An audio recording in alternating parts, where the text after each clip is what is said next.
오늘 시편의 배경은 바벨론 포로 시대로 보여집니다. 하나님의 백성들은 온 세상에 흩어졌으며 시인은 바벨론의 포로가 되어 있습니다. 1절에서 시인은 말하는데요. 할렐루야 여호와께 감사하라.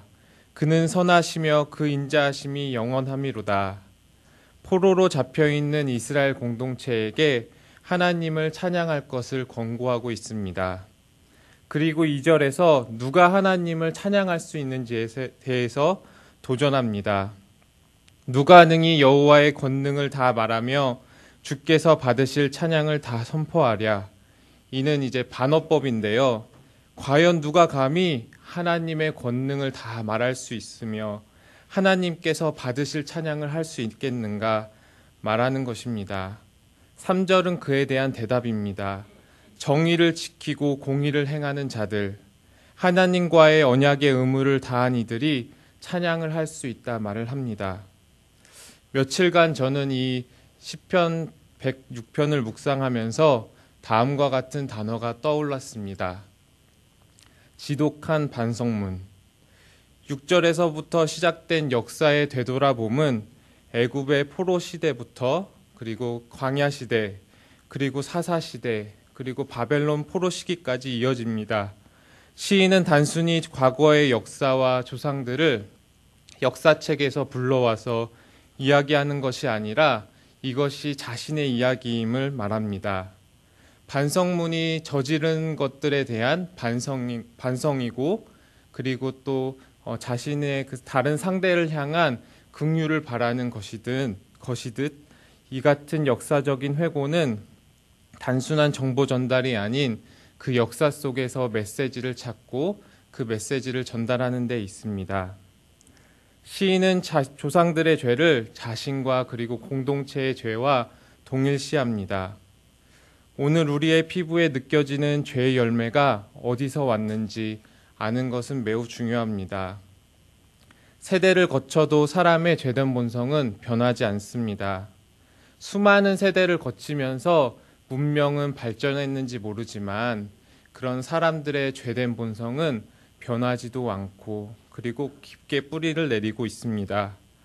모세의 시대에도 그리고 여호수아의 시대에도 예수님의 시대에도 오늘날에도 사람들의 죄된 본성으로 인해서 세상에는 죄된 그런 열매들이 가득합니다. 오히려 문명이 발달할수록 죄의 열매가 더 빨리 확산되는지도 모르겠습니다.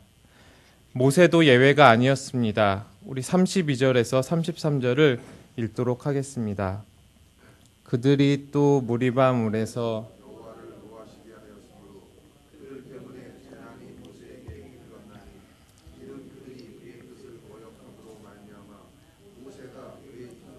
망령되이 말하였음이로다. 이스라엘 백성들의 거듭된 원망과 불평은 모세에게까지 전염되었습니다. 그는 분노하여서 말합니다. 우리가 너희를 위하여 언제까지 그리고 이 반석에서 물을 내랴. 내가 언제까지 인내해야 되겠어. 이제까지 받아주면 됐잖아 하면서 이 백성들을 포기하고 싶은 마음이 들었을 것입니다. 그는 하나님의 말씀의 응답을 기다리지 못하고 반석을 2번이나 세게 내리쳤고 결국 하나님의 거룩함을 드러내는 데 실패하였습니다. 약속의 땅인 가나안에 들어가서는 어떠하였습니까? 그들이 달라졌나요? 아닙니다. 이스라엘의 죄의 역사는 계속됩니다. 이스라엘에게 하나님께서는 이방 민족을 다 멸하라고 말씀하셨으나 그들은 일부를 남겨두었습니다. 왜 그들은 이방 민족들을 남겨둔 것일까요? 혹시 자신들이 그들을 용서하고 남겨둠을 통하여서 자비로운 사람들로 보여지기를 원했던 것은 아닐까요?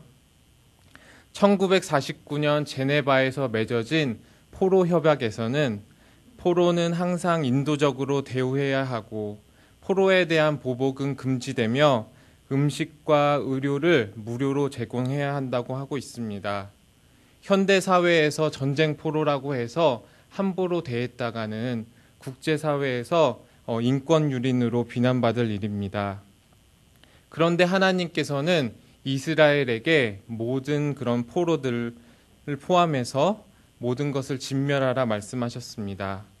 이스라엘의 관용을 죄라고 말씀하십니다. 하나님께서 무자비한 분으로 우리는 오해해서는 안 됩니다. 예수님께서는 원수를 사랑하라 하셨고 뺨까지 돌려대라고 말씀하셨습니다.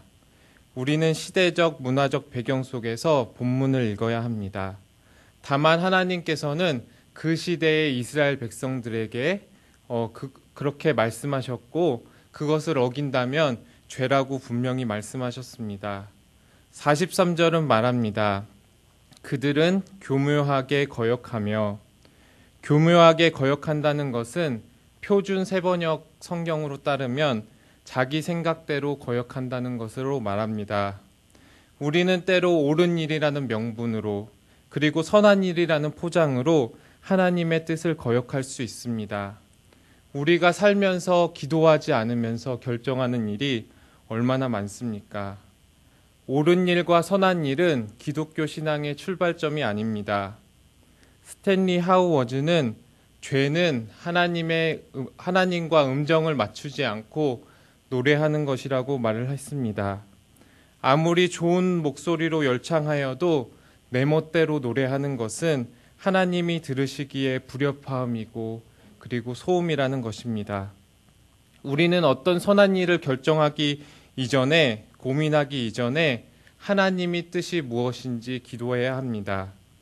하나님이 그리스도 안에서 어떤 일을 행하셨는지를 생각해야 합니다. 하나님의 말씀에서 출발하여 선한 열매로 끝을 맺어야 합니다. 불순종한 이스라엘은 종교 혼합주의로 인해서 점차 가나안화가 되었습니다. 하나님과 가나안의 우상들을 동시에 겸하여서 섬기기 시작한 것입니다. 자녀들의 피를 흘리는 인신제사들도 행해졌는데요. 따라서 하나님께서는 이전의 가나안 백성들을 이스라엘을 통해서 내쫓았듯이 이렇게 가나안화가 된 이스라엘을 다른 민족에 의해서 그 가나안 땅에서 쫓아버리십니다. 그리고 그 고난 가운데 오늘의 시인과 그리고 그 이스라엘 공동체가 있습니다. 이스라엘 민족의 돌아본 가운데서 우리가 얻을 수 있는 교훈은 무엇일까요? 시대와 장소가 변한다고 해서 저절로 하나님에 대한 순종이 가능한 것은 아니라는 것입니다. 또한 우리는 기억해야 됩니다. 사람의 죄된 본성은 변하지 않듯이 하나님의 구원 또한 변함없다는 사실입니다. 로마서 5장 20절에서 21절은 말합니다. 죄가 더한 곳에 은혜가 더욱 넘쳤나니 이는 죄가 사망 안에서 왕노릇한 것 같이 은혜도 또한 의로 말미암아 왕노릇하여 우리 주 예수 그리스도로 말미암아 영생에 이르게 하려 함이라. 여러 세대를 거쳐도 사람들은 조상들처럼 범죄하고 사악을 행하며 악을 짓습니다. 그러나 홍해에서 이스라엘을 애굽 손에서 건져내신 하나님은 오늘 이 시대에 우리를 건져내시고 구원하십니다. 시대가 갈수록 오히려 구원의 은혜는 배가 됩니다. 그리스도를 통한 은혜가 드러났고 우리의 영혼은 건져져서 하나님의 나라에서 영생을 누리게 되었습니다. 할렐루야, 우리는 구원받았습니다. 그리고 현재의 고난에서 구원받고 있습니다. 그리고 장차 올 그 미래에서 우리는 온전하게 구원받게 될 것입니다. 말씀을 정리하도록 하겠는데요. 앞에 시편 105편은 아브라함에게 그 약속의 땅을 약속해 주신 하나님에 대해서 말을 하고 있습니다. 그리고 오늘 우리가 보는 시편 106편은 하나님께서 주신 땅을 이스라엘 백성들이 불순종함으로 그 땅을 잃어버리는 것에 대해서 말을 하고 있습니다.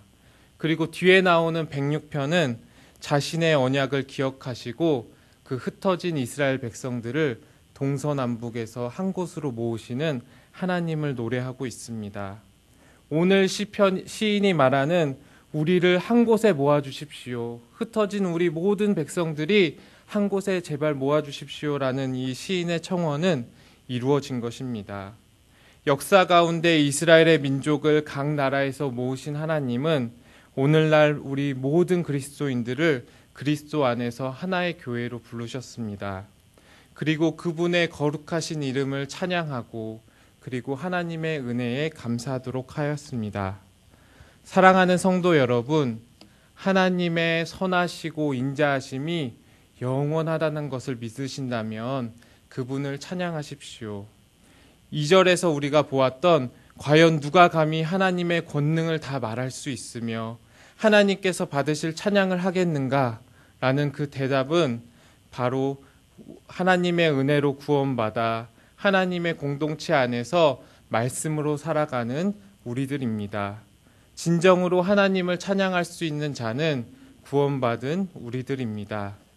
마지막으로 우리 48절을 같이 읽고 마치도록 하겠습니다. 같이 읽겠습니다.